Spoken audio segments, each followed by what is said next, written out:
하셨어요. 그리고 비즈니스를 하면서 정말 많은 스토리가 있더라고요. 정말 단단하게 보석인 다이아가 되신 우리 이원지 사장님의 스토리 너무 궁금하시죠? 네. 다 같이 기립박수로, 큰 박수로 모셔보도록 하겠습니다.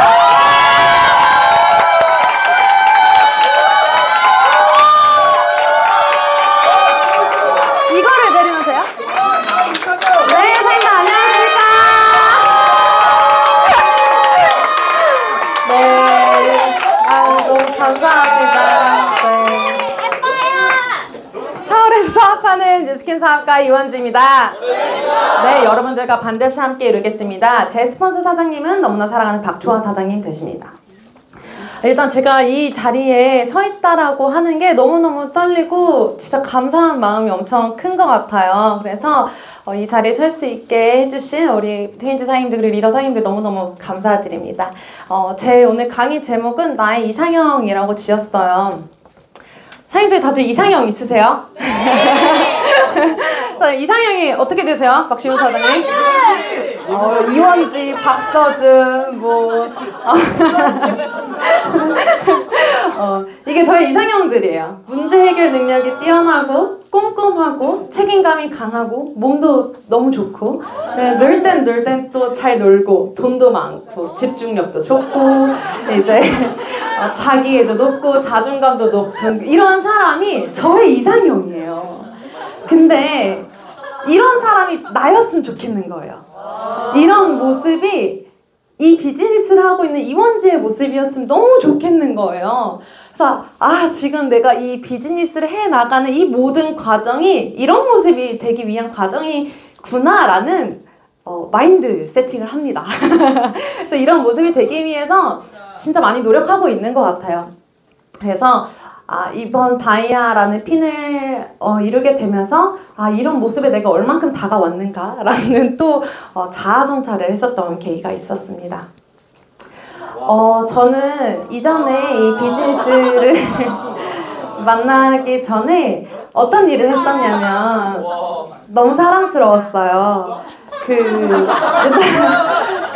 제가 이 비즈니스를 24살에 시작을 했고요. 그리고 지금 이 사진은 이제 20살과 24살 그 사이에 있는 사진들이에요. 고등학교 때 그런 이야기를 들은 적이 있어요. 사람들이 이제 범죄를 저지르면 교도소에 가잖아요. 그러면 거기 들어갔다가 이제 출소를 하잖아요. 근데 다시 들어갈 확률이 90%라는 거예요. 다시 범죄를 저질러서. 근데 그 말을 듣고 그럼 나는 그들을 교화시키고 교육시키는 그런 사람이 되고 싶다 라는 그런 마음이 들어서 교도관이 돼야겠다라는 마음을 가졌었던 것 같아요. 그래서 교도관 공부를 하기 시작했어요. 20살부터 대학교를 그냥 자퇴하고. 근데 그러다가 돈이 없는 거예요. 그러니까 집에서 이렇게 경제적인 그런 지원들이 잘 이렇게 넉넉하지가 않았어요. 그래서 나 삼시세끼는 먹으면서 공부를 해야 되잖아요. 그러면서 알바를 했었던 게 한국사 선생님이었어요. 도곡동 애들이었어요. 저학년 애들이거든요. 초등학교 저학년에는 국사 과목이 없어요. 그런데도 불구하고 이 학구열이 엄청나게 강하니까 애들을 주말에 한국사 학원을 또 따로 보내는 거예요. 저한테 너무 좋은 일자리였죠.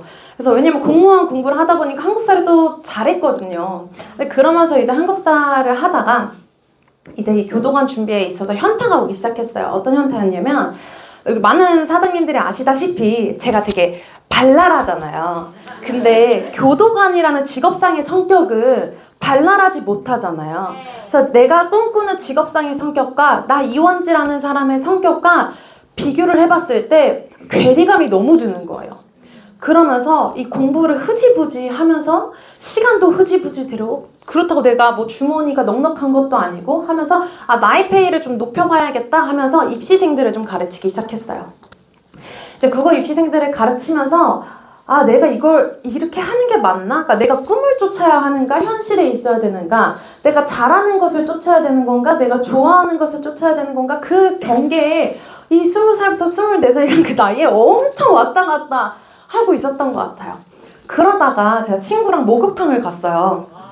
친구랑 목욕탕을 갔는데 친구가 루미스파를 이렇게 들고 온 거예요. 그 파란색 기기를. 아니다. 검정 색깔 한정판이었다. 그 검정 색깔 한정판 루미스파의 기기를 들고 와가지고 너 이거 해볼래? 이러는 거. 그래서 이게 뭐야? 나도 해볼래. 그러니까 해보니까 얼굴 반쪽도 달라지면서 피부 결이 엄청 매끈해지는 거예요. 그래서 이거 어디서 사? 나도 한번 사볼래? 하면서 저한테 그 사람이 이제 프로필을 줬어요.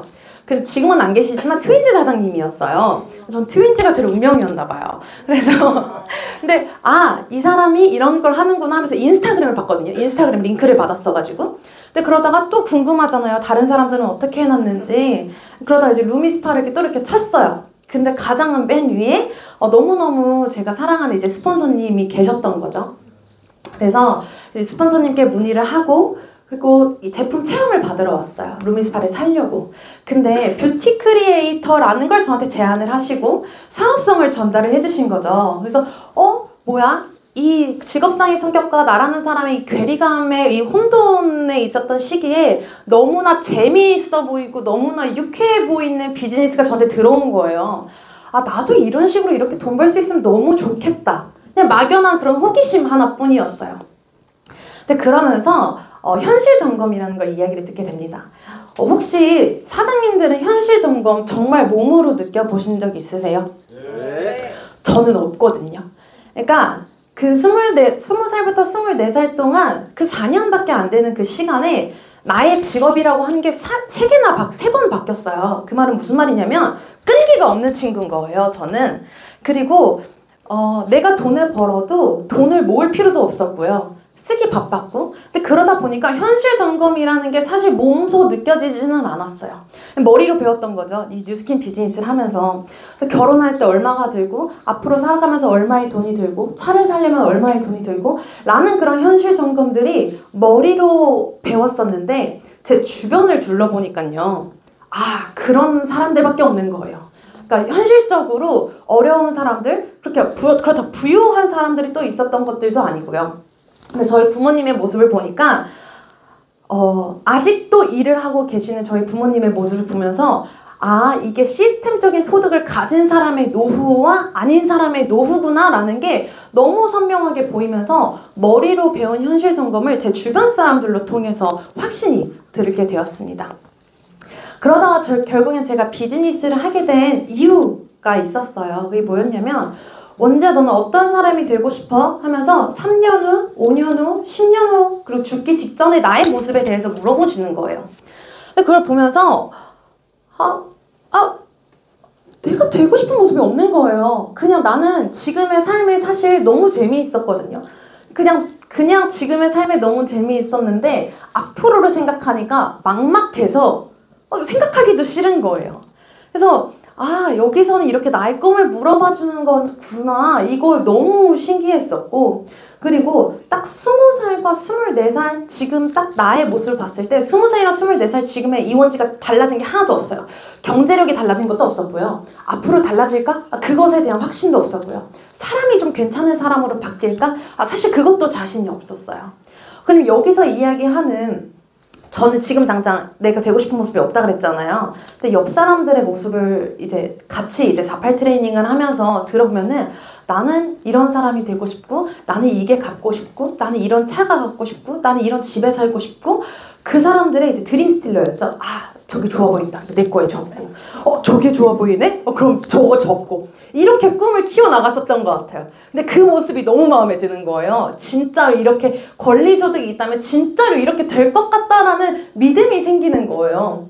그리고 이 뉴스킨에 오면요 사람들이랑 무슨 얘기를 하냐면 원지야 너 꿈이 뭐야? 넌 꿈이 뭐야? 넌 어떤 사람이 되고 싶어? 맞아 현실적으로 이런 게 진짜 힘들어. 근데 우리한테는 권리소득이라는 시스템을 만들 수 있는 도구가 있기 때문에 가능해 라는 이야기를 하고 있는데 동두천에 가요. 저희 집에. 그러면은 이제 친구들이랑 이렇게 이야기를 할 거 아니에요. 그러면은 이게 힘드네 저게 힘드네 이래서 싫네 저래서 싫네 남자가 어떠니 이런 이야기를 하는데 그 이야기에 결론이 없는 거예요. 그러니까 문제가 있으면 해결할 수 있는 방법이 있어야 되는데 친구들과 이야기하면 문제성에 대해서만 계속 이야기를 하고 해결할 수 있는 방법은 없이 그냥 그런 한탄만 하고 있는 제 친구들의 그런 대화가 보였어요. 갭 차이가 나는 거죠. 저는 끼리끼리라는 말은 진짜 과학이라고 생각을 하거든요. 근데 20살과 24살의 나의 모습이 하나도 변하지 않았는데 내가 계속 이 친구들과 있다면 나도 여기서 정체되어 있겠구나라는 생각을 되게 많이 했어요. 그러면서 더욱이 박주호 사장님을 이렇게 따라갔었던 것 같아요. 저 사람이랑 있으면 뭔가 더 잘 될 것 같고 내가 뭐 된 것 같고 막 그런 생각이 되게 많이 들었어서 아, 나도 좀 더 나은 사람이 돼봐야겠다. 나도 좀 나은 삶을 살아봐야겠다라는 마음가짐이 들면서 이 비즈니스를 시작하게 됩니다. 그래서 지난날 이렇게 이게 전부였었던 것 같아요. 뭐 누구를 만났고 어떤 부정을 들었고 사실 그런 경험들은 다 누구나 하는 과정인 것 같은데 제가 이 대리점이라는 판권을 딸 때는 BR6000이었어요. 그리고 심지어 그때는 TR90이라는 아이템 지금 너무나 쉽게 다루는 아이템인데 그때는 다루지를 않았어요. 그러니까 이 존재 자체도 몰랐거든요. 근데 어디선가 TR90을 이제 스폰서님을 통해서 제가 배워왔고 그러면서 이제 TR90이 비즈니스 아이템으로 장착이 됐었던 건데 그때는 없어가지고 크림이 막 몇 포인트죠? 뭐 10포인트, 20포인트, 30포인트 제일 크게 나가는 게 갈바닉 내지 루미스파 이걸로 까닥까닥까닥 그 6개월 이렇게 해가지고 대리점이 됐었거든요. 근데 그렇게 천 하던 애가 대리점 마감하자마자 2,000을 하려니까 얼마나 힘들어요. 너무 힘들잖아요. 그래서 그렇게 대리점을 떨어지고 다시 해보고 떨어지고 다시 했었던 게 무한 반복이었던 것 같아요. 근데 그때부터 이제 현타가 오기 시작하잖아요. 내가 뉴스키는 하고 있는데 돈은 못 벌고 이러면서. 근데 그때마다 스폰서님이 하는 말을 진짜 있는 그대로 믿었어요. 전혀 한치의 부정 또한 없었던 것 같아요. 될 거야. 최악 보상을 믿어봐. 저 진짜 초기 때는 보상을 뭐 하루에 한 번씩도 들었거든요. 그쵸, 스폰서님? 진짜 많이 들었어요. 근데 그게 진짜 믿게 되더라고요. 그러니까 그게 제 동아줄이었나 봐요. 지금 생각해보면은. 지금 너무, 그러니까 친구들을 만나지도 않았고, 그렇다고 부모님한테 떳떳하게 얘기할 수 있는 것도 아니었고, 그렇다고 내 꿈을 무언가 쫓아갔었던 것도 아니었기 때문에 그냥 그 최악 보상이 1년 후에 얼마, 2년 후에 얼마, 3년 후에 얼마, 4년 후에 얼마, 약 7년 뒤에 월천 이상의 그 소득이라는 게 제 동아줄이었었나 봐요. 그래서 있는 그대로를 믿었어요. 그래, 원지야, 너가 지금은 지지부진하고 정말 못할 수도 있지만 천천히 가도 돼. 일단 멈추지만 말자라는 마인드로 버텼었던 것 같아요. 그러다가 제가 이제 대리점을 떨어지고 되고 반복하던 중에 이제 너무나 감사하는 이제 백선윤 사장님이랑 권경윤 사장님 딱 두 라인이 이제 생긴 거예요. 근데 그들이 있으니까 제 대리점이 너무 안정적인 거예요.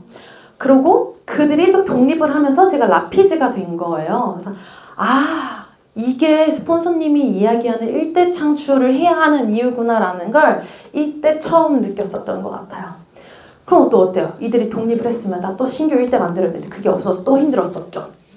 근데 그런 너무나 자연스러운 현상들인 것 같아요. 이게 사람이 머리로 아는 건 너무 쉬운데 몸으로 이걸 행동하는 게 너무 어렵잖아요. 근데 이거를 진짜 무한 반복했었던 시기였었던 것 같습니다.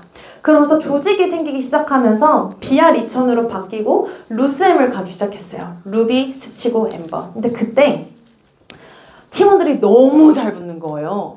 그러니까 이상하리만큼 정말로 한 달 내지 두 달이라는 그 시간 동안 독립한 그때 대리점 숫자만 20몇 개였고 총 왔다 갔다 하는 인원들이 한 30명 정도 됐었어요. 조직이 생기기 시작하면서 제가 너무 어딜까요, 사장님? 아, 무서운 거예요. 이들을 책임져야 되는 리더라고 하는데 딱 그래도 루스엠 가니까 사장님들이 이원지 리더님 오셨어요? 정예진 선생님 같았다. 이원지 리더님 오셨어요? 막 이러면서 엠버 너무 축하드려요. 막 이렇게 이야기를 하시는데 무서운 거예요. 내가 이들을 책임질 수 있는 책임감 또한 없었고요. 실력 또한 없었고요. 그냥 와다다다다 돼버린 탓에 너무 무서운 거예요. 내가 이들을 어떻게 책임져야 되지? 어떻게 해야 되지? 너무 무서워서 방법이라는 걸 찾기 시작했어요. 내가 지금 너무나 부족한 이 능력에서 어떤 걸 업그레이드 시켜야 하며 또 어떤 걸 복제시킬 수 있을까라는 고민을 하면서 제 강점 찾기를 시작합니다. 제 강점이에요. 사교성, 긍정, 개별화, 전략. 이걸 비즈니스에 어떻게 적용시키지? 라는 첫 번째 고민이 들면서 이년숙 스폰서님이 눈에 보였어요. 최익준 사장님이 예전에 왜요? 오씨. 네. 최익준 사장님이 예전에 그러더라고요. 우리의 스폰서님들마다 강점이 다 다르다고. 근데 봤는데 저의 이 사교성이라고 하는 이 강점과 긍정, 개별화 전략이라는 이 강점을 봤을 때 이년숙 스폰서님을 따라하고 싶다라는 생각이 너무 들더라고요. 왜냐면 제가 봤던 이년숙 스폰서님의 강점은 관계를 엄청 잘하시는 스폰서님이셨거든요. 그러면서 스폰서님한테 찾아갔어요. 사장님, 이런 상황일 땐 어떻게 이야기해야 돼요? 사장님, 이런 경우에는 어떻게 해야 돼요? 라고 이야기를 하면서 가장 제가 이년숙 스폰서님께 잘 복제한 것이 하나가 그 파트너 사장님들의 생각을 물어보는 거였어요. 무언가 이야기를 하고 우리 이런 방향성으로 가자. 우리 2363 집중해보자. 그러니까 너무나 당연한 언어들이잖아요. 저희 비즈니스 하면서. 근데 꼭 물어봤어요. 너의 생각은 어때? 너가 봤을 때는 어떤 것 같아? 라는 그런 파트너 사장님들의 그런 의사를 꼭 물어봤고, 그리고 제 감정이 솔직했었던 것 같아요. 저 혼자 끙끙 앓고 있는 게 아니라 속상하다면 속상하다고 이야기하고, 나 너무 화가 난다면 화가 난다 이야기하고. 그래서 감정이 솔직해지니까 파트너 사장님들 너무나 솔직해지면서 서로의 그런 보완점을 찾게 됐었던 계기가 있었던 것 같습니다. 그래서 여기 이렇게 4명 써있는 게 파트너 사장님들의 강점이에요. 그러면서 저한테 없는 것들이 너무 많은 거예요. 파트너 사장님들 봤는데 뭐 이렇게 아시겠지만 보면은 그 책임, 집중 저한테 없어요. 너무나 감사하게도 파트너 사장님이 있는 거죠. 그리고 뭐 공정성 없어요, 저한테. 그래서 저희 파트너 사장님들의 권경윤 사장님이 공정성이라고 하면서 권양심 이렇게 불리기도 하거든요. 근데 저한테 없는, 그러니까 나를 스스로를 인정하게 되니까 이들의 강점을 더 잘 보이게 되고 이들의 강점을 더 잘 살려줄 수 있는 그런 스폰서가 되더라고요. 그래서 너무너무 감사했어요. 근데 그러다 그냥 서로의 강점만 보게 된 거예요. 근데 강점이라고 해서 이 부분이 완전 200% 다 정답은 아니잖아요. 200% 이 사람이 공정하다고 해서 진짜 뭐 저 밑에 지하부터 저 위까지 다 공정한 것도 아닐 거 아니에요. 근데 그러면서 내가 기대를 하게 되는 거예요. 내가 못하는 부분이니까 너가 해줘. 완전 기대치. 그리고 나는 완전 발 이렇게 빼고, 저는 완전 발 빼고 있고, 이런 모습이 반복되면서 실망하게 되고 다시 기대했다가 이런 모습이 발견이 되면서 이거는 어디선가 잘못됐다. 이런 생각이 들면서 정답이 대체 뭐지? 라는 고민들을 하기 시작했어요. 비즈니스엔 정답이 있을까요? 없을까요? 사장님들? 저는 있다고 배웠어요. 성공에는 공식이 분명히 있고 이 뉴스킨에 정답이 있다고 배웠어요. 정답대로 했거든요. 사실 우리 하는 거 반복하면 되는 거잖아요. 2363 하고 데몬하고 초대하고 시스템 플러그인 하고 거기서 이제 담아내고 리크루팅하고, 그러니까 정해져 있잖아요. 정해진 대로 했거든요. 안 되는 거예요. 신규 일대를 창출하려고 하는데 그게 안 되는 거예요. 그래서 어디서부터 문제인 거지? 라고 생각했는데 제가 놓쳤던 부분이 있더라고요. 사실 다 공부해봐서 아시겠지만 정답이, 모든 문제는 다 정답이 있잖아요. 근데 정답이, 그러니까 문제를 알아야지만 정답을 아는 건데 문제를 모른 채 정답만 쫓고 있으니까 해결이 되지가 않는 거예요. 그러니까 내가 문제가 어디서 어떤 문제가 나오고 이거를 풀어내는 능력이 있어서 정답이 이거라는 걸 정확하게 짚어내야 되는데 오로지 그냥 정답만 쫓아가니까 데몬해? 데몬하고, 그 다음 보상 파트네? 그럼 보상하고, 이 중간에 무언가 문제 해결 능력이 없으니까 아무것도 남지가 않는 거예요. 문제를 모르고 정답만 따라갔더니 남는 게 하나도 없더라고요. 그래서 어디서부터 문제인가를 조금 찾기 시작했어요. 그러면서 이게 제가 앰버서더가 되고 나서 시작했었던 거거든요. 그래, 그럼 먼저 처음부터 사업 강의부터 들어보자 이러면서 그 검토반 강의를 들었어요. 근데 검토반 강의를 들으면서 제가 얼마나 교만했는지가 보이더라고요. 검토반 강의를 들으면서 강의가 재미가 없는 거예요. 또 똑같은 얘기인 것 같고 계속 반복되는 이야기인 것 같고 재미가 없는 거예요. 원지야, 너가 이런 마음으로 들으니까 당연히 초대자들한테 그런 피드백을 받지. 야, 원지야, 너 사업 강의마저 좀 재밌게 들었어야지 라는 그런 내가 진짜 교만했구나 라는 생각이 들기 시작했습니다. 그러면서 이제 또 데모는 이제 다시 한번 공부하기 시작했어요. 그래서 제가 그때 박주호 선생님한테 선생님 저 데몬 점검 좀 해주세요 했어요. 근데 박주호 선생님이 그때 네가 무슨 데몬이야 이러면서 안 해주셨어요. 그때 제 데몬 정보를 안 해주셨어요. 네가 무슨 데몬이야 잘하잖아. 근데 그치 잘했어야 됐는데 반성되더라고요. 잘했어야 되는데 왜 못하지? 이걸 왜 이제서야 점검하려고 하지? 라는 그런 반성이 되게 많이 들더라고요. 또 어떡해요? 부족한데 해야지. 내가 어디서 빵꾸가 났는지를 알아야지 정답을 찾을 거 아니에요. 그래서 데몬 강의부터 보고 데몬을 다시 한번 뱉어보고 하다 보니까 제가 클로징이 약한 걸 알아냈어요. 그래서 클로징이 약한 걸 아니까 클로징 강한 형제 파트너 선생님한테 가가지고 클로징하는 방법을 배우고 또 박주호 선생님한테 저 클로징하는 방법을 잘 모르겠어요 하니까 제가 데모하는데 클로징을 뒤에서 들어주셨고 그거에 대한 피드백을 해주셨어요. 그러고 나서 보상을 다시 공부했고 초대를 어떻게 하는지 형제 파트 잘하는 사장님들을 보면서 따라하기 시작했고 그러면서 잘못했던 것들을 찾기 시작하니까 속도가 빨라지더라고요. 근데 진짜 너무 조급했거든요. 그러니까 팀은 이미 30명 가까이가 구축이 되어 있는데 내가 지금 데몬 공부를 하고 있으니까 마음이 너무 조급한 거예요. 뭐 후원을 해달래요. 근데 후원할 수 있는 자신감도 없는 거예요. 그래서 개인 일정 있다 그러고 개인 미팅 있다 그러고 뭐 데몬 강의 보고 막 이랬었어요. 그런데 되게 너무 조급했고 너무 현타도 많이 왔는데 이때 이 시기가 없었으면은 지금의 이원지는 아마 없지 않을까라는 생각이 듭니다. 그렇게 저는 오답을 가져갔더니 정답이 보이기 시작하더라고요. 그래서 진짜로 이게 그냥 정답만 따라가는 게 아니라 문제를 바로 인식을 해야 될 수 있는 능력이라는 게 필요하구나. 어디서부터 내가 어떻게 문제가 있는지를 바로 알아야 되는구나 라는 것을 이제 깨닫게 되는 시기였습니다. 그러면서 이제 LTO가 이제 기회가 저한테 다가왔어요. 저한테 수많은 LTO들이 있었습니다. 그냥 스쳐 지나갔던 수많은 LTO들이요. 근데 이번 TRM는요, 왠지 모르게 자신감이라는 게 있는 거예요. 사실 메타 때는 진짜 되게 많이 공부도 했고, 되게 많이 이제 트레이닝도 받았는데, 이걸 어떻게 전달하고 어떻게 말을 해야 될지 감이라는 게 하나도 안 오는 거예요. 그래서 막 메타 막 이렇게 붐이 이렇게 일어나는데, 저는 진짜 속으로 그러지 못했어요. 근데 이 TRM 때 왠지 자신감이 있는 거예요.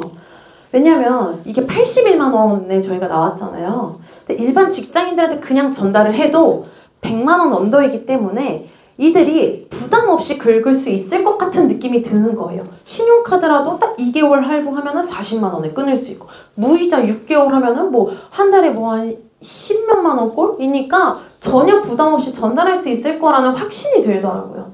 그래서 블로그를 쓰기 시작했어요. 블로그를 쓰기 시작하면서 그때 한참 이혜린 사장님이 저한테 진인사 대천명 뭐 이러고 다녔었거든요. 대체 그래 나 머리는 또 알아. 머리는 또 아는데 저게 대체 무엇일까라는 속으로 그런 생각 솔직히 되게 많이 했었어요. 근데 그렇게 블로그를 제가 그러니까 누군가가 나한테 찾아올 수 있는 루트들이 있잖아요. 우리는 인스타그램, 블로그, 카페, 당근 뭐 이런 루트들이 있잖아요. 그 루트들은 제가 TLM와 관련해서 다 깔아놨어요. 제가 할 수 있는 것에 대한 최선을 했었던 거죠. 그리고 2363까지. 근데 제가 할 수 있는 걸 다 해놓으니까 그때 블로그에서만 2주 동안 문의가 20개인가 와가지고 그 안에서 그러니까 20명한테 와가지고 11명한테 TLM가 나갔었어요. 근데 또 우리가 누구예요? 한 세트씩 내보냈겠어요? 뭐 적게는 1개, 뭐 많게는 11개까지 이렇게 내보내기도 했었는데 근데 그러면서 이 LTO라는 게 이런 거구나 라는 게 눈에 보이기 시작하더라고요. 너무 신기했어요. 비즈니스를 약 5년 정도 하면서 LTO라는 걸 처음 느껴봤었거든요. 그러면서 돈 많이 벌어야지? 막 이런 생각밖에 없었거든요. 근데 그때 어떤 형제 파트너 사장님이 다이아를 준비한다는 거예요. 저는 진짜 생각도 못했거든요. 다이아라는 핀은요, 제가 가면 안 되는 핀일 것 같았어요. 다이아로 그 네이밍부터 오는 그 핀에 대한 무게감이라는 게 있잖아요. 엠버와 그 다이아란 그 한 단계 그 차이는 너무나 갭 차이가 크게 느껴졌어요, 저한테. 근데 어떡해요? 제 동기 형제 파트너 사장님이 다이아를 간다는데 나는 이렇게 구경만 할 수 없잖아요. 그래서 어떻게 저도 간다고 해야죠. 안 간다고 하면 안 될 것 같은 분위기인 거예요. 그래서 가야 된다. 어떻게 가야 되지? 그래서 이제 파트너 사장님들을 이렇게 둘러봤죠. 어떻게 가지? 어떻게 해야 되지? 나 혼자라도 해봐야겠다. 일단 말은 던져놓고 나 혼자라도 어떻게 해서든 가봐야겠다. BR 2000이니까 분명 속도의 기회가 있고 BR 6000 때보다 훨씬 쉬울 것이며 LTO라는 기회는 그러니까 아무한테도 없는 기회를 나 혼자한테만 주는 기회니까 이거 내가 해봐야지 라는 마음이 들면서 다이아라는 이제 핀업을 준비하게 됩니다. 그 과정 중에 정말 많은 일들이 있었어요. 근데 제가 가장 기억에 남는 일이 뭐였었냐면 현타였어요. 현타. 이게 저희가 31일 날 마지막에 그게 나왔었잖아요. 그 선판매가. 근데 딱 2, 3일 전이었어요. 2만 라인, 1만 라인 이렇게 있으면 여기가 2천 남고 그러니까 1,000 남았어요. 31일만 되면 게임 끝이잖아요. 그냥 그날만 기다리면 되는 거잖아요. 근데 다이아가 너무 가기 싫은 거예요. 너무 무서운 거예요. 일단 다이아라는 그 핀에서부터 오는 무게가 저한테 너무 컸고요. 제 주변에 있는 다이아 사장님들을 보니까요. 저와 비즈니스 갭 차이가 10년이 나는 거예요. 그럼 내가 저기 있는 저 사람들 사이에 껴도 되는 건가? 못 끼겠는 거예요. 범접할 수가 없는 거예요. 그리고 분명 그만큼의 지혜와 그만큼의 실력과 그만큼의 조직이 있어야 된다고 생각했어요. 제가 이 당시에 정말 많이 들었던 이야기가 이녀숙 스폰서님이랑 박상영 스폰서님한테 겉만 화려한 사람이 되지 말라라는 이야기를 되게 많이 들었어요. 핀에 맞는 그룹수를 분명히 만들어야 하며 정말 강의를 화려하게 하는 사람들한테 속지 말라라는 이야기를 되게 많이 들었는데 제가 다이아라는 핀을 가게 되면 그렇게 될 것 같은 거예요. 너무 무서웠어요. 그리고 다이아 사장님들이 분명히 이 트윈즈 안에서 그리고 영향력을 굉장히 많이 주시는 리더 사장님들이잖아요. 근데 나는 그만큼을 나눠줄 수 있는 경험과 지혜가 없다는 생각이 되게 많이 들었어요. 너무 무서운 거예요. 그래서 가면 안 될 것 같았어요. 그리고 Y가 없었어요. 제가 대리점을 갔었던 것도요, 사장님들. 형제 파트너 선생님이 대리점이 됐다는 거예요. 저도 그냥 되고 싶은 거예요. 이 비즈니스 하는 게 그냥 유쾌하고 즐거우니까 대리점 어떻게 됐어? 이렇게 됐대. 그래? 그럼 나도 그거 해봐야지. 이러니까 됐어요. 골드도 그렇게 됐고요. 라피즈도 그렇게 됐고요. 루비도 그렇게 됐고요. 심지어 엠버서더도 그렇게 됐어요. 그냥 BR 2000이라는 기회로 TR라이트가 떠가지고 내 라인이 세팅이 되더라고요. 근데 또 엠버서더를 다 가더라고요. 저도 가야 될 것 같은 거예요. 그래서 어떻게 했어요? 물어보니까 빼독으로 갔대요. 갔어요. 다이아도 딱 지금 2,000 남은 상황에서 딱 그 그림인 거예요. 그래서 이걸 왜 느꼈냐면 저번에 박소정 사장님이 저한테 선생님 다이아 어떻게 되는 거예요? 이렇게 물어보는 거예요. 근데 선생님 저 잘 모르겠다고 그냥 이렇게 하다 보니까 됐어요 라고 이야기를 했는데 그때 박소정 사장님 근데 저한테 엠버서더 갈 때도 저한테 똑같이 그렇게 이야기했어요 라고 이야기하시는 거예요. 와, 내가 Y 없이 대체 어디까지 가려고 하는 거지? 아니 목적성 없이 목표 없이 대체 어디까지 그러니까 무서운 거예요. 이렇게 가면 절대 안 될 것 같은 거예요. 그래서 이 Y라는 게 없어서 가면 안 될 것 같았고 또 이게 진짜 제일 컸어요. 이제서야 대본도 완벽해졌고 보상 완벽해졌고 초대 어떻게 하는지 이제서야 빈 곳을 메꾸다 보니까 왜 나는 다이아라는 핀을 가면서 엠버라는 핀을 가면서 물론 이 비즈니스의 핀이 전부는 아니지만 왜 내가 스스로 무언가 목표를 잡고 그걸 해내고 그리고 내가 누군가한테 영향력을 부여해 줄 순 없지? 왜 그렇게 하지 못했지? 아, 난 하지 못한 게 그러니까 하지 않은 게 아니라 못한 거야 라는 게 스스로에 대한 부족함이 너무 많이 보이더라고요. 그러면서 진짜 이 2,000 남은 상황에서 도전하면 안 될 거다라는 생각이 되게 많이 들었어요. 근데 그러다가 누군가가 저한테 감사 표현을 하는 거예요. 한참 그때 제가 다이아라는 목표를 가지게 됐었던 이유가 형제 파트너 사장님인 이혜린 사장님 덕분이거든요. 근데 그때 이혜린 사장님이 저한테 사장님 진짜 감사해요. 저는 개인적인 능력이 뛰어나서 이걸 어떻게 복제시킬 수 있을까라는 고민을 했었는데 사장님이 저를 따라하는 걸 보고 복제시킬 수 있을 거라는 가능성을 보게 됐어요. 감사해요. 이러는 거예요. 그래서 내가 잘하는 걸 찾은 거예요. 맞다. 나 관계성도 이년숙 스폰서님 보고 따라했지? 나 누구한테 밝고 살갑게 인사하는 거 박충화 사장님 보고 따라했지? 언제 너 대리점도 누군가 하는 거 보고 따라했지? 난 따라하는 걸 잘하는구나. 누군가를 복제하는 걸 잘하는구나. 라는 게 또 새로운 관점으로 보이더라고요.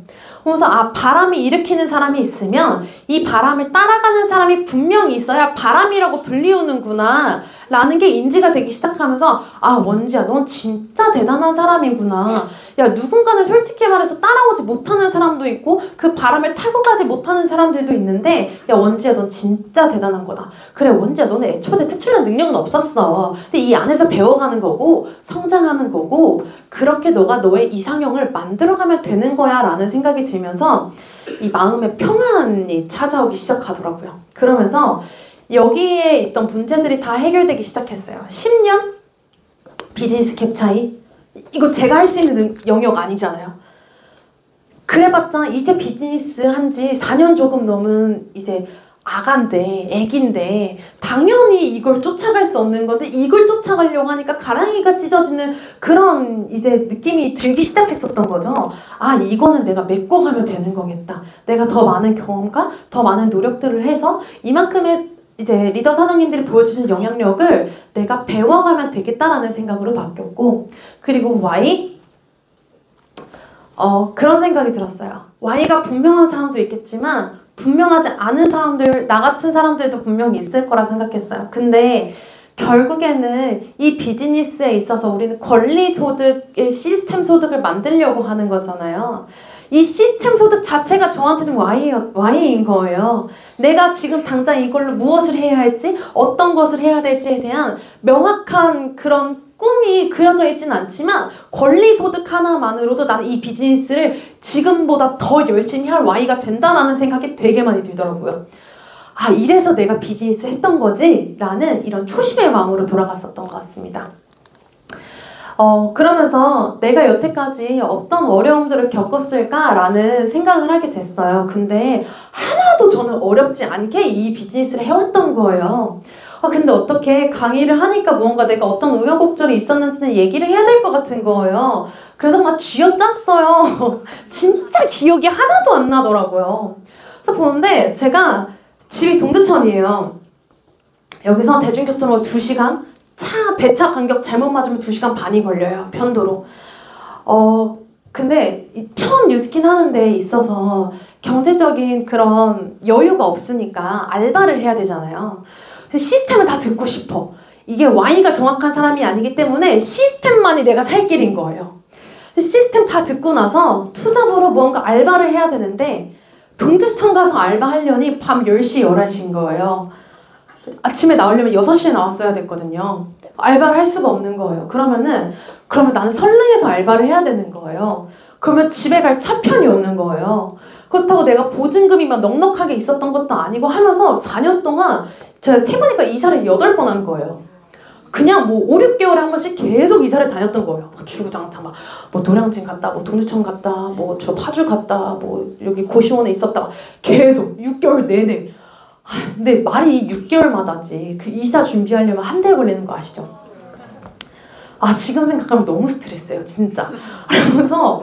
그러면서 이제 제 비즈니스 딱 앰버서더 되고 나서 이걸 유지를 해야 되고 그리고 또 다음 핀을 준비해야 되고 그러니까 물 들어왔을 때 노를 져야 되는데 제가 그러니까 그 산부인과를 갔어요. 정기검진을 하러. 근데 저한테 자궁암이라는 거예요. 그래서 아닌데? 그럴 리가 없는데? 말이 안 되잖아요. 그래서 제가 또 다른 데 갔어요. 근데 또 이제 그게 발견이 된 거예요. 그래서 이거를 이제 병원에 입원을 해가지고 수술을 하고 그런 과정을 거쳐야 되는데 불안한 거예요.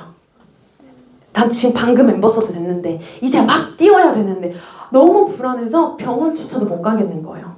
그래서 막 미루다가 이러다가 나중에 일이 더 커질 것 같아서 결국 병원에 입원했어요. 근데 입원했는데 너무 서러운 거예요. 코로나라서 면회도 못 와. 근데 심지어 한국에 있는 건 뭐 할머니밖에 없는데 할머니한테 가서 나 자궁암 걸렸대 이럴 순 없잖아요. 할머니 너무 걱정할 거 아니에요. 그렇다고 캐나다에 있는 사람한테 가가지고 엄마 나 이랬어 저랬어 하면은 더 이렇게 듣기 싫은 전화만 계속 받을 것 같아서 말할 데가 없는 거예요. 박지원 선생님밖에 없죠 뭐. 그래서 그냥 스폰서님한테 이야기하고 그러고 이제 잘 병원에 갔다가 왔었던 경험들도 있습니다. 근데 저 이렇게 물질적인 것과 이제 신체적인 아픔보다 이게 더 슬펐어요. 아시다시피 저희 스폰서님들이 마케팅을 되게 잘하시잖아요. 또 따라했을 거 아니에요. 또 되게 공격적인 마케팅을 했을 거 아니에요. 근데 제 인스타그램은 문의가 잘 안 오는 인스타그램이에요. 전 블로그를 잘하는 사람이기 때문에. 근데 문의는 안 와. 근데 본사에서 계속 내리래. 근데 그냥 어떤 마음이 있었냐면 본사에서 내리래. 나 잘했나 봐. 막 이런. 나 뭐 이렇게 잘 올렸나 봐. 본사에서까지 이렇게 연락이 오네? 내 거 잘 노출 잘 되나 봐. 이런 마음에 내리지도 못하겠는 거예요. 문의가 너무 간절하니까. 안 내렸어요. 그러다가 후원 금지가 되는 거예요. 일대로 가입을 못 시켜요. 그러다가 커미션까지 삭감이 되는 거예요. 그거 얼마나 된다고. 아니 문의라도 왔으면 억울하지도 않아요. 문의도 안 오는데 계속 이런 게 걸리니까 이게 저한테 너무 스트레스인 거예요. 그러면서 이제 또 T&T 소비자나 그냥 환불해달라고 하면 몰라. 법무팀에까지 전화를 해가지고 환불해준다 그랬는데 왜 안 해주냐, 점프 스타트는 왜 이렇게 먹냐, 왜 사람 밥을 굶기냐 이러면서 법무팀에다가 전화를 해가지고 그걸 따져가지고 법무팀한테 전화 와가지고 또 법무팀이 저한테 겁을 줘요. 나중에 트리부터 해가지고 이런 게 다 잘릴 수도 있다고 겁을 줘요. 너무 무서운 거예요. 그래서 그런 소비자들의 부정들도 있었고, 그리고 아시다시피 저희 가족들은 캐나다에 있잖아요. 그래서 저라는 사람을 보려면 제 마케팅이 잘 되어 있는 인스타그램밖에 없어요. 제가 너무너무 잘 사는 줄 아는 거예요. 저 사업 초기 때 부모님이. 그러면서 또 이제 어렸을 때부터 가족들이랑 멀리 살다 보니까 가족에 대한 애틋함이라는 게 되게 커요. 그러면서 가족들이 나한테 뭔가 도와달라고 했을 때 나 지금 능력이 없어. 미안해 엄마라는 말을 할 수가 없는 거예요. 그러니까 나는 너무 잘 살고 있는 줄 아는 가족들한테 그런 모습을 비추기가 싫은 거예요. 그럼 어떡해? 투잡을 더 했죠. 그러면서 그때 그렇게 가족들의 기대들도 사실 너무 힘들었고, 그리고 또 친구들도 제가 이제서야 아주 조금 만나기 시작했어요. 그러니까 내가 뭔가 하고 싶은 게 있고 이루고 싶은 게 있는데 친구들한테 이걸 이야기하면 다단계하니 뭐냐니 이런 이야기를 하면서 뒤에서 욕하는 소리가 나한테 들리니까 그게 너무 속상해가지고 안 만나고 말지, 내가 잘 되어 있는 거 보여주고 말지라는 마음이 정말 컸었어요. 그래서 그런 이제 신체적인 그리고 이제 심적인 그런 어려움들이 있었는데 정말로 기억이 잘 안 나요. 이렇게 강의 준비하려고 써놨었지만 정말 어려움은 있었거든요. 있었겠죠 당연히. 근데 없었어요. 정말로 기억이 하나도 안 나고, 이런 어려움들보다 내가 얻는 이 가치나 보상들이 너무나 더 컸기 때문에 저한테 너무나 감사하게 다가오는 뉴스킨인 것 같습니다. 그러면서 마지막으로 다이아라는 핀을 마감하면서 드는 생각이 있었어요. RPG 게임 다들 해보신 적 있어요? 메이플 스토리 좋아하셨어요? 저 메이플 스토리 되게 좋아했었거든요. 근데 예를 들어서 100레벨이 만렙이라고 했을 때요, 100레벨이 되면은 못할 게 없다라는 걸 우리 이미 알고 있잖아요. 그리고 당연히 레벨 1, 2, 3, 4 정도 되면은 당연히 퀘스트도 겁나 많고 깨야 될 것들도 겁나 많잖아요. 근데 심지어 레벨이 4, 50 정도는 돼야 던전에 들어갈 수가 있어요. 근데 지금 뭐 100레벨이 만렙이라 그랬을 때 내 나이 레벨은 28이고 28이고 그리고 비즈니스 레벨은 그래봤자 4점 몇인데 이거 가지고 굳이 내가 힘들다고 할 이유가 있을까? 라는 생각이 되게 많이 들더라고요. 그리고 이 만렙에 스폰서님들이 계시잖아요. 스폰서님처럼 살고 싶고 스폰서님처럼 되고 싶고 스폰서님 같은 여자가 되고 싶고 남성이 되고 싶고 그런 지혜를 갖고 싶다라는 생각이 되게 많이 들잖아요. 아, 저렇게 내 답안지와 정답이 있는데 지금 레벨 4, 5, 뭐 6, 7 뭐 이렇게 됐다고 힘들어할 이유가 있을까? 라는 생각이 되게 많이 들더라고요. 그리고 사실 생각해보면은 나이 4, 50이 더 힘들겠죠. 28살이 힘들겠어요? 그래가지고 아 진짜 이 인생은 RPG처럼 생각하면 너무나 재밌겠다. RPG도 퀘스트 없으면 무슨 재미로 게임을 해요. 무슨 재미로 레벨업을 하고 아 지금 내가 살고 있는 이 인생도 당연히 퀘스트가 있기 때문에 인생이라고 불릴 수 있는 거고 그래서 내가 재미가 있는 거고 그래서 내가 슬픈 거구나 라는 생각이 되게 많이 들면서 앞으로 나아갈 힘을 주게 되더라고요. 그러면서 우리 메이플 스토리 하면은 그거 사용자 아세요? 도적이라는 전직을 하려면 운이라는 스탯을 찍어야 돼요. 전사가 되려면 힘이라는 스탯을 찍어야 돼요. 근데 처음에는 모르잖아요. 골고루 찍으면 좋을 줄 알고 1111 이렇게 찍잖아요. 다들 경험해 보신 적 있으시죠? 저 많아요. 그래서 망캐를 만든 적이 되게 많아요. 근데 아무리 망캐라고 해도요, 사장님들 회원 탈퇴하고 캐릭터 버리면은 그게 무슨 의미예요? 내가 여태까지 쌓아왔던 그 경험치는 그냥 쓰레기통으로 내버리는 거잖아요. 비즈니스도 똑같다는 생각이 되게 많이 들더라고요. 당연히 처음이니까 실수할 수밖에 없고 당연히 처음이니까 못할 수밖에 없고 당연히 처음이니까 문제를 제대로 인지할 못할 수도 있는데 아 이거 어려운 거야. 안 되는 거야. 아 나 지금 너무 힘들어. 이러고 포기해버리면 내가 지금까지 쌓았던 경험치들이요. 완전 무용지물이 된다라는 생각이 많이 들더라고요. 그러면 내가 지금 여태까지 쌓아왔던 이 경험치로 새로운 캐릭터를 만든다고 하면은 적어도 내가 간 데까지는 더 빠르게 더 정확하게 갈 수 있겠다는 확신이 들더라고요.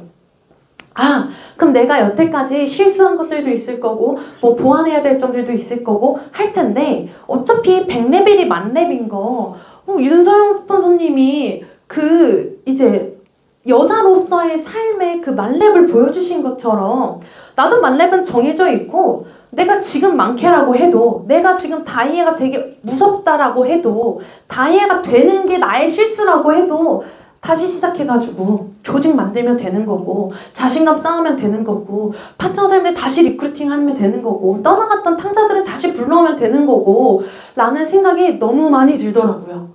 그러면서 와 이게 다이아가 되니까 느껴지더라고요. 다이아가 되는 과정에 있어서 뭐 누군가를 만나서 힘들었고 후회가 힘들었고 그런 개념보다 심적인 마음이 너무 괴로웠던 사람이기 때문에 이런 것들을 해결해 나가는 게 저는 제일 인상 깊게 남아있고 그리고 이것을 이겨낼 수 있었다라는 것에 스스로한테 너무 칭찬하고 있습니다. 그래서 나의 이상형이라고 이제 제목을 지은 이유가 이런 것들 때문이에요. 이런 모든 이런 이제 문제가 발생을 했었고 이걸 해결해 나갔던 저의 문제 해결 능력이 뛰어난 이원지 그리고 이런 것들을 놓치고 갈 수 있었는데 놓치지 않고 꼼꼼하게 챙겨간 이원지 하면서 아 진짜로 이런 사람이 되기 위해서 내가 이런 경험들과 이런 감정거리들이 잘 어우러져서 성장을 하고 있구나 라는 생각을 정말 많이 하고 있습니다. 그래서 뉴스캐는요 정말 정확히 내가 원하는 모습을 만들어주는 도구더라고요. 내가 원하는 모습이 뚜렷하진 않았지만 다 가지고 있을 거예요. 나 정말 좋은 사람이고 괜찮은 사람이고 싶다라는 그 마음은 아마 전 세계 모든 사람들이 다 가지고 있을 거예요. 근데 이 뉴스킨이요. 뚜렷하지 못했던 나의 미래와 뚜렷하지 못했던 나의 방향성 이원지라는 사람을 정말 괜찮은 사람으로 만들어주고 있더라고요. 저는 이 뉴스킨을 하면서 이제 사실 보상도 너무 좋고 소득도 너무 좋고 권리소득도 너무 좋은데 이 안에서 이원지라는 사람의 사고가 확장이 되고 이원지라는 사람의 마음이 넓어지고 사람들을 포용할 수 있는 능력이 넓어지는 것이 전 제일 좋아요. 전 뉴스킨의 제가 느끼는, 전 주관적인 생각이에요.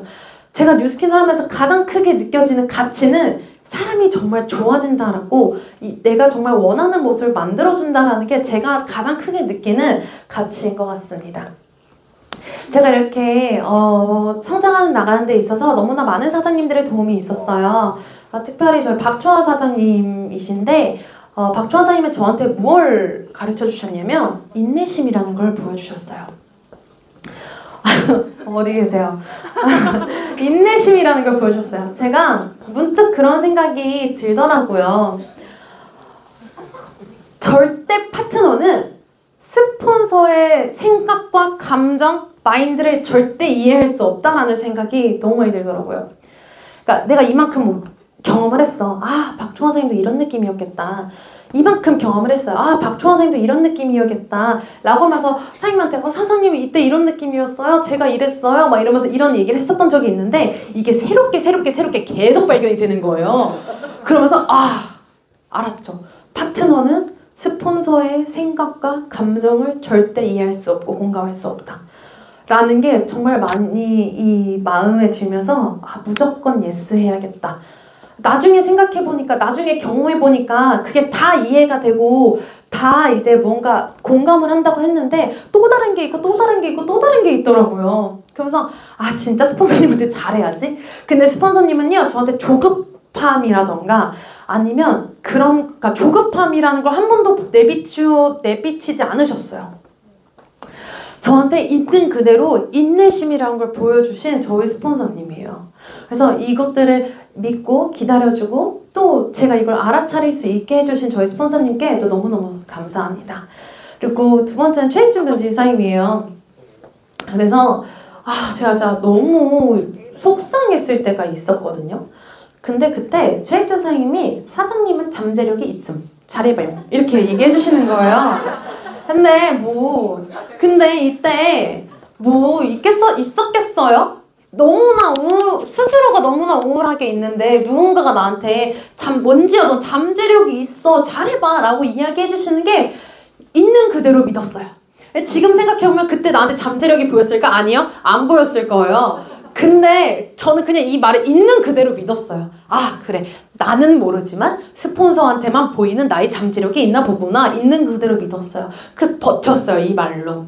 그러면서 제가 최익준 사장님이 저한테 해주신 가장 인상 깊은 말이 두 개예요. 하나는 이원주 선생님 잠재력이 있어요 라는 이야기와 두 번째는 명분 있게 찾아오세요 라는 이야기였어요.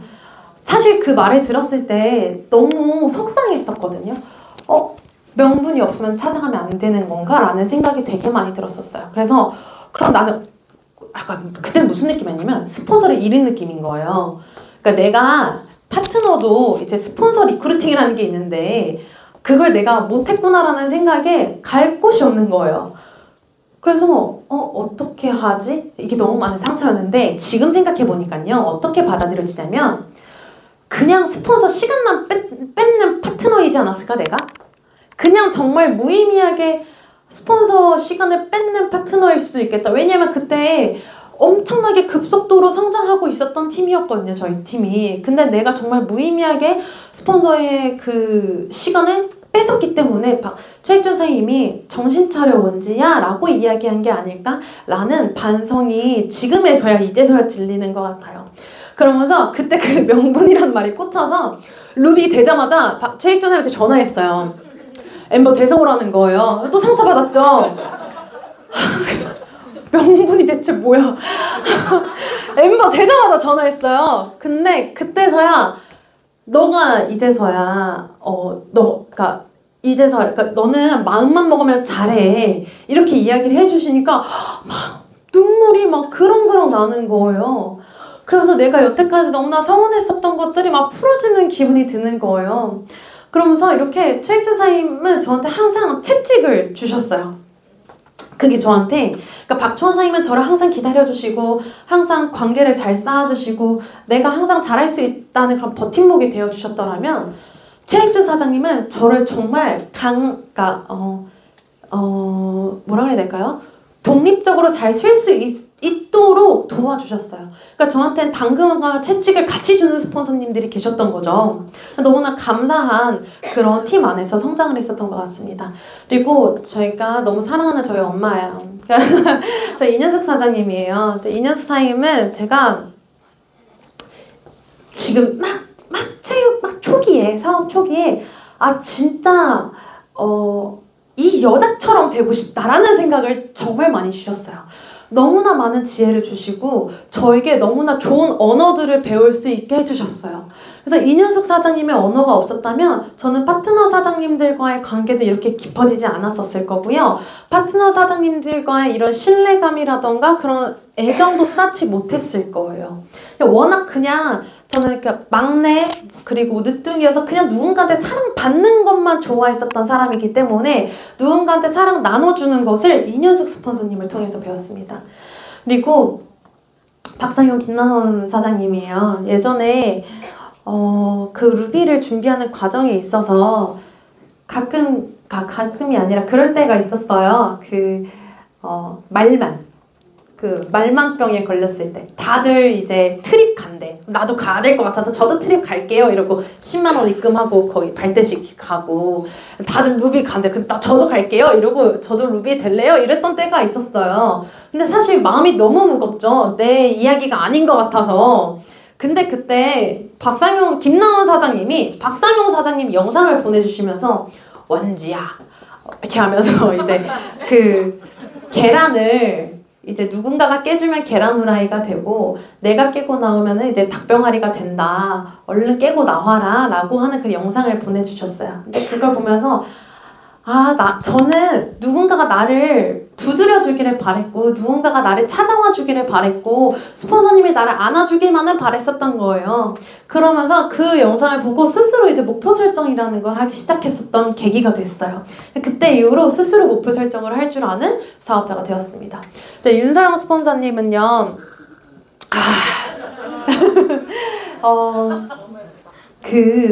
여기 있는 모든 사장님들이 다 그러실걸요? 저는 사업 초기 때부터 20대까지 60대 모든 스폰서님들이 다 계셨어요. 그러니까 내가 20대 후반이 내가 30대의 내가 30대가 되면 저런 모습이겠지? 내가 40대가 되면 저런 모습이겠지? 50대가 되면 이런 모습이겠다? 60대가 되니까 저런 모습이네 라는 걸 다 보여주는 스폰서님들이 너무 계시는 거예요. 그래서 제가 윤세영 스폰서님께 너무너무 감사한 것은 지혜도 많이 배웠고 정말 윤세영 스폰서님을 통해서 비전도 너무너무 많이 봤지만 내가 알고 있는 윤서영 스폰서님 나이대에 저렇게 화려하고 저렇게 활동적인 사람이 없어요. 저렇게 꿈이 있고 내가 하고 싶은 것에 대한 욕심을 부리는 사람이 없어요. 그걸 보면서 진짜 사람은 저렇게 살아야 되구나. 이원지라는 여자로서의 삶은 저렇게 꾸려나가야 되는 거구나 라는 너무나 큰 꿈과 비전을 심어주고 계시는 사장님이세요. 스폰서님이세요. 그래서 저는 그걸 완전 컬처 쇼크였어요. 요트 자격증. 아니 어떻게 스폰서님이 60대 맞으시죠? 네네 60대 스폰서님이신데 아니 어떤 사람이 60대에 나 요트 타고 싶어 이러면서 요트 자격증을 따러 가서 따와요. 어느 누가 저희 엄마한테 엄마는 어떻게 살고 싶어 물어보면은 그냥 평범하게 살고 싶대요. 근데 절대 평범하게 살고 있지 않거든요. 저희 어머니 보면은 저 밑에 살고 있는 것 같아요. 근데 그걸 보면서 진짜 내가 딸을 낳아도 저런 엄마가 되고 싶다라는 생각이 되게 많이 들더라고요. 내 딸이 나라는 언젠가 저도 이게 뭔가 자녀라는 걸 만들 거 아니에요. 근데 만들었을 때 내 딸이 나를 봤을 때 우리 엄마 진짜 멋있다. 우리 엄마 정말 진취적인 사람이야. 우리 엄마 정말 꿈이 있는 사람인데 엄마는 뭐 하고 싶어? 나는 이런 거 하고 싶은데 엄마는 꿈이 뭐야? 라는 이런 대화를 할 줄 아는 그런 엄마이고 싶은 거예요. 그래서 저에게 너무나 많은 꿈과 희망을 심어주시는 저희 스폰서님이십니다. 이렇게 저는요, 트윈즈 사장님들과 트윈즈라는 그룹 안에서 정말 많이 성장을 하고 있고요. 너무나 부족한 사람인데도 불구하고 너무나 많은 사람들을 받고 있고, 그리고 이 안에서 성장해 나가면서, 스폰서님들께 가장 큰 힘이 되는 사업자가 되고 싶다는 생각을 정말 많이 합니다. 그래서 저희 스폰서님들 다시 한번 너무너무 감사드리고요. 그리고 제가, 이 자리에 고등학교 친구를 초대를 했어요. 너무 귀엽죠? 저희 고등학교 친구를 초대했어요. 그래서 이 친구가 이번에 이 뉴스케인 비즈니스를 알아보겠다고 이렇게 하면서 이제 비즈니스를 하고 있고, 그리고 제가 이 다이아를 가는 과정에 있어서 신규 찾은 저희 오빠 명단이에요. 신규 명단인데 이렇게 두 분이 제 신규 라인으로서 잘 담겼으면 좋겠고, 트윈즈 사님들 많이 도와주셨으면 너무나 감사하겠습니다. 지금까지 상큼한 이은지의 SBA 스토리였습니다. 감사합니다.